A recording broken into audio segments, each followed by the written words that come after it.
Welcome to Sapna classes.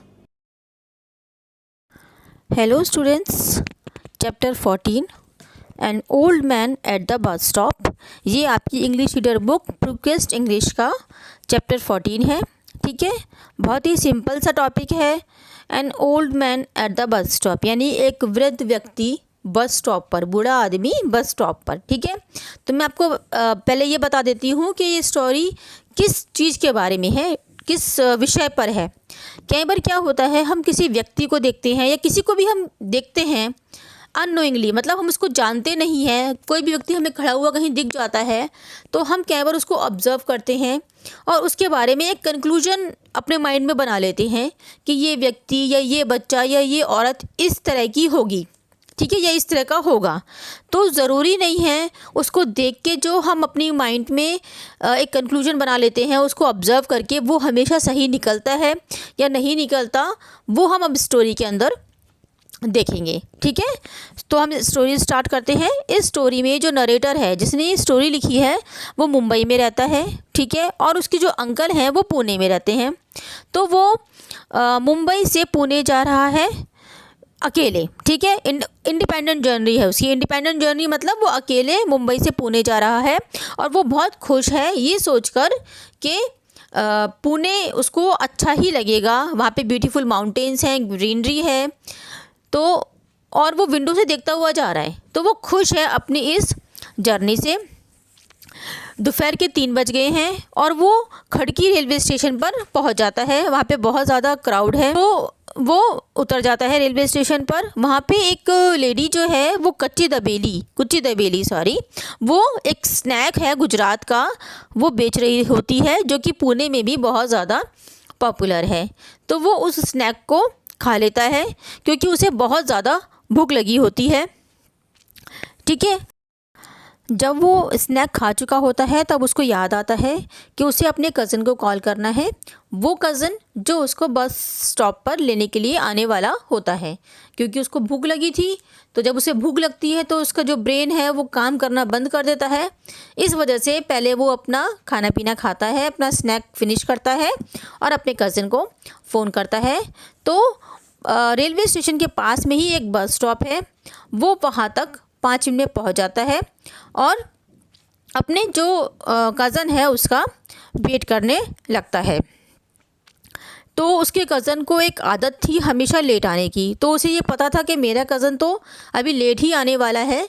तो वो bus stop पे जो लोग घूम रहे होते हैं उनको ऑब्ज़र्व करना शुरू कर देता है, क्योंकि राइटर को पक्का विश्वास था कि उसके कज़न ने जो 15 मिनट बोले हैं वो उसको आधा घंटा भी बना देगा या 1 घंटा भी हो सकता है। तो इस तरीके से वो आसपास के लोगों को नोटिस करना शुरू करता है। वहाँ पे कुछ वेंडर्स थे जो वड़ा पाव बेच रहे थे, तो राइटर ने भी एक वड़ा पाव लेके उनसे खा लिया, क्योंकि जब वो इतना चल कर आया था तो एक वड़ा पाव तो उसका बनता था। इस तरह से ही एक ट्रेडर था जो कीचेन बेच रहा था। एक लेडी थी जो अपने रोते हुए बच्चों को चुप करा रही थी। कुछ स्कूल के बच्चे थे जो आपस में जोक शेयर कर रहे थे और हंस रहे थे। और एक स्ट्रीट डॉग भी था जो कि ईगरली वड़ा पाव वाले को देख रहा था।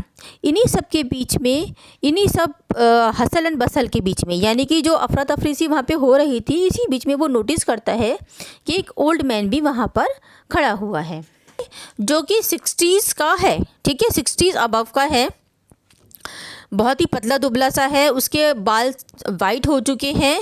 ठीक है, तो इस तरह उसने एक लाइट ब्लू कलर की वेल आयरनड, मतलब प्रॉपर तरीके से प्रेस करी हुई शर्ट पहनी हुई है।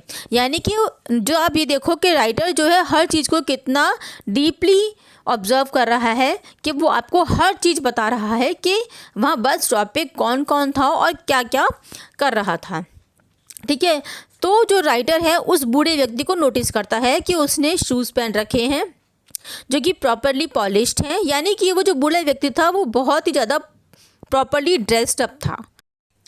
तो क्या होता है कि राइटर अब उस बूढ़े व्यक्ति को ही, ओल्ड मैन को ही नोटिस करना शुरू कर देता है। वो देखता है वो बिल्कुल सीधा खड़ा हुआ है, उसके कंधे भी कोई झुके हुए नहीं हैं और उसके फेस भी बिल्कुल विदाउट किसी एक्सप्रेशंस के वो खड़ा हुआ है, बहुत ही स्ट्रिक्ट लग रहा है। वो आदमी देखने में ऐसा लग रहा है जैसे कि वो कोई बहुत स्ट्रिक्ट है।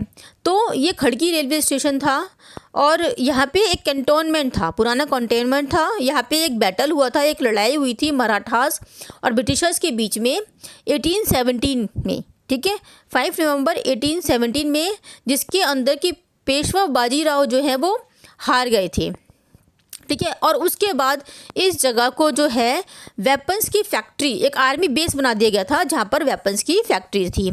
तो ये सब राइटर को पता था।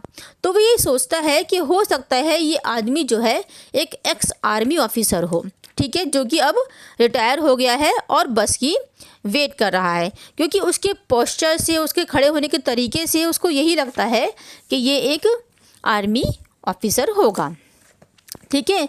उसके बाद फिर उसको एक और ख्याल आता है, क्योंकि जो खड़की है, जो जगह है जहाँ पे वो खड़ा था, वहाँ एक तरह से हॉकी का भी गढ़ माना जाता था, क्योंकि जो धनराज पिल्लई है, हॉकी प्लेयर जो कैप्टन रह चुका है इंडियन टीम का, वो भी इसी जगह से बिलोंग करता था। तो वो सोचता है हो सकता है ये जो आदमी है कोई स्पोर्ट्स पर्सन हो, ठीक है, क्योंकि बहुत ही ज़्यादा फिट लग रहा था वो आदमी। तो 15 मिनट हो जाते हैं उसे इन व्यक्ति को ऑब्ज़र्व करते करते। वो ये देखता है कि 15 मिनट से ये बिल्कुल सीधा खड़ा है, ठीक है। उसका एक हाथ जो पॉकेट में है और दूसरे हाथ में उसने एक ब्रीफकेस पकड़ा हुआ है। तो वो सोचता है कि हो सकता है ये कोई स्पोर्ट्समैन भी हो। इन दोनों ऑप्शंस में से कोई भी एक ऑप्शन मेरा ठीक हो सकता है। तभी राइटर को ये महसूस होता है कि ओल्ड मैन को पता लग गया है कि जो राइटर है वो उन्हें बहुत देर से देख रहा है।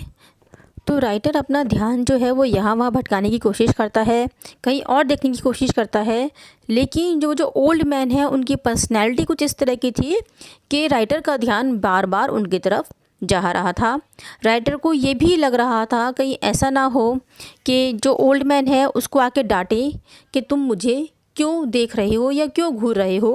तो वो अपने मन में ही एक बहाना सोचने लगता है कि जब अगर वो मुझसे कुछ कहेंगे तो मैं ये कह दूँगा कि आप जो है मेरे फ्रेंड के ग्रैंडफादर की तरह लगते हो। तो मैं ये देख रहा था कि कहीं आप वही तो नहीं हैं। तो ये सब बातें जो है राइटर अपने मन में ही सोच रहा है। तभी ओल्ड मैन का फ़ोन आता है। वो अपने शर्ट की पॉकेट में से फ़ोन निकालते हैं, जो कि एक बहुत ही बेसिक फ़ोन है, स्मार्टफोन नहीं है। उस पर वो 1-2 मिनट बात करते हैं। उनके चेहरे पे कोई एक्सप्रेशन नहीं आता, कोई भाव नहीं आता, और जब उनकी बातचीत ख़त्म हो जाती है तो दोबारा फ़ोन को अपने शर्ट की पॉकेट में वो रख लेते हैं। तो ये सब चीज़ जो राइटर है वो नोटिस किए जा रहा है, ठीक है। राइटर कुछ और यहाँ वो देख नहीं पा रहा। उसकी जो बॉडी लैंग्वेज है ओल्ड मैन की, वो बहुत ज़्यादा अपना ध्यान राइटर का अपनी तरफ खींच रही है। उसका मन होता है कि वो जाके उस ओल्ड मैन को हेलो बोले। इतना सब वो सोच ही रहा होता है, तभी जो राइटर है उसका कज़न वहाँ पे आ जाता है और उसका बैग उठाकर सीधा ओल्ड मैन के पास चला जाता है। उनसे बोलता है, हेलो मिस्टर काटे, आई एम मिस्टर वर्मा सन। यानी कि जो ओल्ड मैन बस स्टॉप पे खड़े होते हैं उनका नाम होता है मिस्टर काटे, और जो कज़न है वो मिस्टर वर्मा का बेटा है। जो राइटर का कज़न था वो ओल्ड मैन से हाथ मिलाता है। ये वही ओल्ड मैन है जिसे राइटर पिछले आधे घंटे से ऑब्ज़र्व कर रहा था। उसके बाद वो तीनों बस में चढ़ जाते हैं। अब कज़न जो है मिस्टर काटे का और राइटर का आपस में इंट्रोडक्शन करवाते हैं। मिस्टर काटे से कहता है कज़न कि ये आरब है, ये मेरा कज़न है और ये भी आपकी तरह से ही पुणे घूमने आया है। यानी कि जो राइटर है इस स्टोरी का, उसका नाम आरब है, ठीक है। तो मिस्टर काटे आरब से कहते हैं, हेलो आरब, आई गेस कि तुम मुझे पिछले आधे घंटे से देख रहे हो, तो मुझे तुम जानते ही हो। अब जो आरब है उसके चीक्स रेड हो जाते हैं। चीक्स रेड मतलब उसे थोड़ा सा अजीब लगता है कि इन्होंने मुझे नोटिस कर लिया। उसे थोड़ा सा शर्म सी आती है, लेकिन फिर वो हिम्मत करके कहता है कि सर एक्चुअली मुझे लोगों को ऑब्ज़र्व करना पसंद है, जब ये मुझे बहुत ही अच्छा पास टाइम लगता है।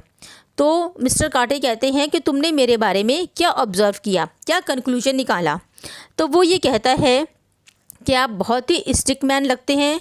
तो मुझे ये लगा कि या तो आप कोई एक्स आर्मी ऑफिसर हैं या फिर आप कोई स्पोर्ट्समैन हैं।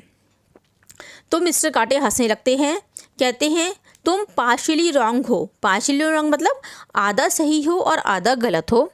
वो कहते हैं मैं एक टीचर हूँ, ठीक है, या तुम ये कह सकते हो कि मैं एक हॉकी कोच हूँ आर्मी स्कूल में, ठीक है। तो यानी कि हॉकी कोच है तो स्पोर्ट्स पर्सन भी आ गया, और आर्मी स्कूल है यानी कि आर्मी से भी कहीं ना कहीं उसका कोई रिलेशन है। तब वो ये कहते हैं, तब वो आरव से कहते हैं कि तुम बड़े होकर क्या बनना चाहते हो। तो आरव कहता है कि मैं एक राइटर बनना चाहता हूँ। तो writer, no wonder you were busy observing everyone. तो वो उसको कहते हैं कि हाँ तुम लोगों को ऑब्जर्व कर रहे थे, ठीक है, keep up the good work, अच्छा काम है। फिर वो आपस में दोनों एक दूसरे को स्माइल करते हैं।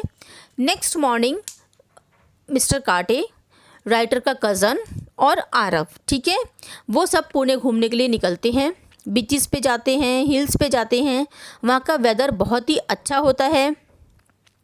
और जो राइटर है वो ये कहता है कि सबसे ज़्यादा एक्साइटिंग क्या रहा, वो कंपनी रही। कंपनी किसकी रही? मिस्टर काटे की। क्योंकि जैसा उसने सोचा था कि मिस्टर काटे बहुत ही ज़्यादा स्ट्रिक्ट पर्सन हैं, वो ऐसे नहीं निकले। वो ऑल द टाइम हमें हंसाते रहते थे, और हमें उन्होंने हॉकी खेलने के भी बहुत सारे टेक्ट्स बताए, हॉकी खेलना भी हमें सिखाया। तो एंड में राइटर कहता है कि हम जो इमेजिन करते हैं, हम जो कल्पना करते हैं, उनके ऊपर हमें अब कोई लगाम नहीं लगाना चाहिए, क्योंकि उससे हम बोर होने से बच जाते हैं। यानी कि हम किसी के बारे में कुछ भी सोचते हैं, कुछ भी सोच सकते हैं, लेकिन कभी कभी क्या होता है, जो हम किसी के बारे में कंक्लूजन निकालते हैं वो ज़रूरी नहीं है कि सही हो, कभी कभी गलत भी हो जाता है। क्योंकि वर्ल्ड जो है बहुत तरह तरह के लोगों से भरा पड़ा है। जिस तरह से राइटर का कंक्लूजन गलत हो गया, उसने मिस्टर काटे के बारे में सोचा कि वो बहुत ही स्ट्रिक्ट पर्सन है, लेकिन वो बहुत ही ज़्यादा मिलनसार व्यक्ति निकले, और जिन्होंने उसके इस ट्रिप को बहुत ही एक्साइटिंग बना दिया। तो इसी तरीके से राइटर ने एंड में एक लाइन लिखी है, नेवर जज a book by its cover. यानी कि किसी की अपीयरेंस को देखकर हमें कभी भी उसके बारे में कंक्लूजन नहीं निकालना चाहिए, उसको जज नहीं करना चाहिए। तो इस स्टोरी में आपको कोई प्रॉब्लम हो या कोई आपको सजेशन देना हो तो आप मुझसे कमेंट कर कर कह सकते हैं। Thank you.